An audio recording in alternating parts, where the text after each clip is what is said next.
Are affected by anger, confusion, and frustration. Some of our parents, some of our spouses, some of our friends. This little helper guy, he's called a skunk. And he goes around, he comes over to my house and he collects all my negative energy. And he'll go across the street, he'll go over to your house, and he'll collect that negative energy. He'll go around the block, over the corner, collect that guy's negative.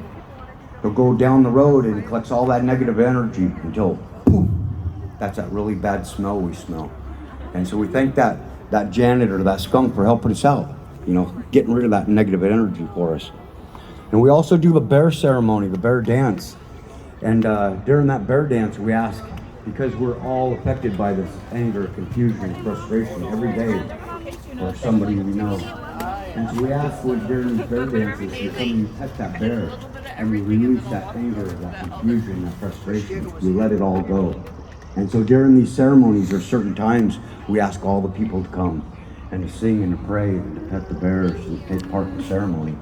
And so there's a lot of these ceremonies that take care of this part of our life for us, to help get rid of this anger, confusion, and frustration. And still today, we do a ceremony in Northern California and in Southern Oregon. And still today, it's illegal to do the war dance. It's punishable by 10 years imprisonment and a $100,000 fine. But during this war dance, during this ceremonial war dance, the spiritual battle we fight battles against child abuse, against elder abuse, against drug abuse, and against self-abuse. And so we go and we fight these battles, these spiritual battles at this war dance, and we do what we can. At the beginning of the ceremony, we start the ceremony off with the big obsidian blades, and we start the ceremony off, and the head man comes in, and he cuts his way across the sky. He uses that big blade, and he cuts the sky open for us as he dances across, and it releases all that bad. As all that bad goes away, the creator, grandfather, and grandmother are stand down there, and they trickle down. All this goodness starts coming down, and it fills up our cups again, fills us full again with all this goodness. And so we want to share a couple stories, a couple songs with you guys during this ceremony that we go to here, this ceremonial life that we're living, this dance for life, it's called. Every step we take, every breath, every song we sing. So during the salmon ceremony, we ask our young people to come and take part in the salmon ceremony, the ones that are coming of age. And so during the ceremony, we ask all the people to come and take part in eating the salmon, the ceremonial salmon. And at the end, we have the young men line up, or the young women, the young people, and they have cedar boughs, and we take the bones and the skins, the stuff that we don't eat from the salmon, and we give it to young people. And they take it back over, and they take it to the river, and they place it back in that water. And so when the salmon come up in the spring and come back in the fall, they can smell that bones in the water. They can smell that skin in the water. They can recognize that as being their home. Their ancestors, their people were there. Their fish people were there before. And so in this way, we honor those fish and we go back. And so there are very few of our young people that are chosen to do the salmon ceremony. They're very select few. They were asked to go in the salmon's house, into the deep, dark pools, to replace those salmon bones, to dive where none of us go, into the deep darkness, into their house. And so they said, long time ago, there was a young boy, and he never liked to listen. And he always was really a troublesome boy. And so one year it was really high water, really raging river. And they told all the people, stay away from the water because the bank's really soft out there. But old salmon, or the boy, he didn't want to listen.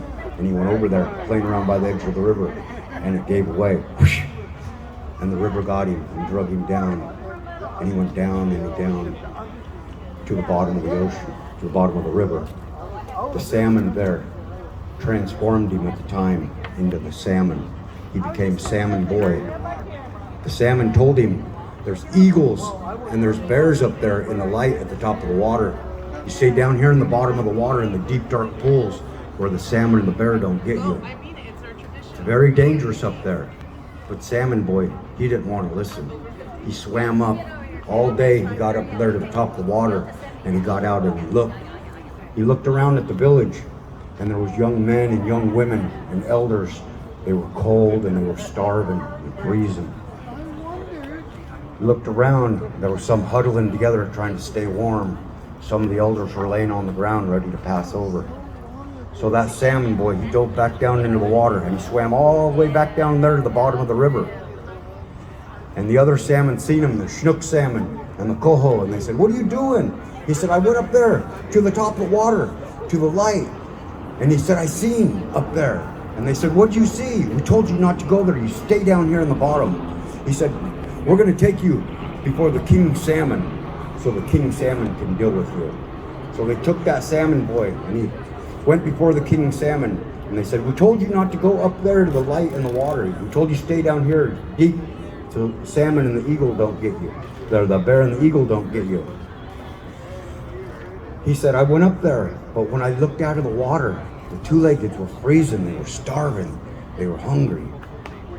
And there was nothing anybody could do to help." So Salmon Boy said, "I want to offer myself to those people. I want to go up there and offer so they can have something to eat." And so the other coho salmon, the other Chinook salmon, and the king salmon, they said, "Go with him." And so all the salmon started swimming up the creeks and up all the rivers, going to the villages, swimming right up on the bank, right in front of the people, right in front of the elders, right in front of the kids. So we started building fires, we started cooking salmon, just like you see here done today. And so we survived because of the salmon. We survived because of their kindness for us, their love for us.